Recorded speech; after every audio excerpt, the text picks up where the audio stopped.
Alright, this is a quick rundown of an 8-site deep water culture system here. This is a recirculating deep water culture. You can see we have the 7 buckets there, the 7 sites, and the 1 tote in the middle. That's going to be another plant site.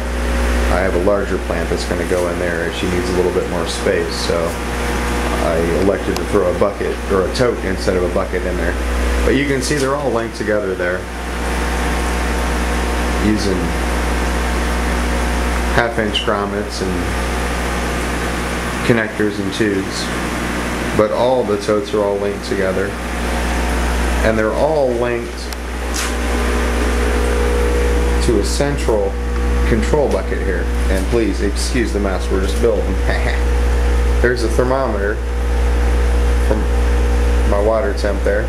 You can see there's a tube coming out the top. That tube is actually connected to a water pump that's inside.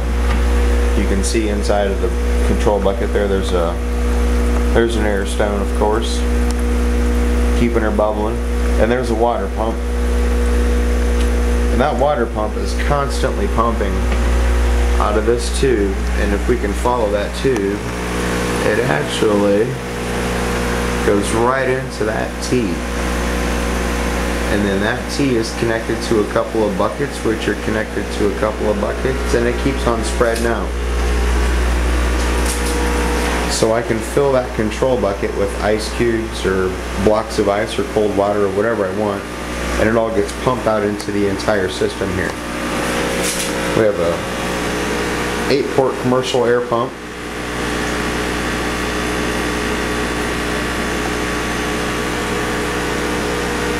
And every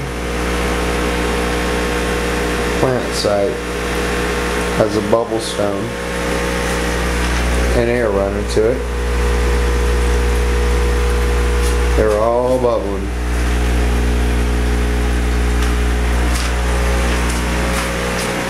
And as you can see, it's a very, very simple system, very, very easy to make. We're going to put this one under a 1,000-watt HPS light there with a 45-inch parabolic reflector.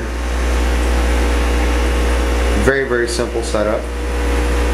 And that's the recirculating deep water culture.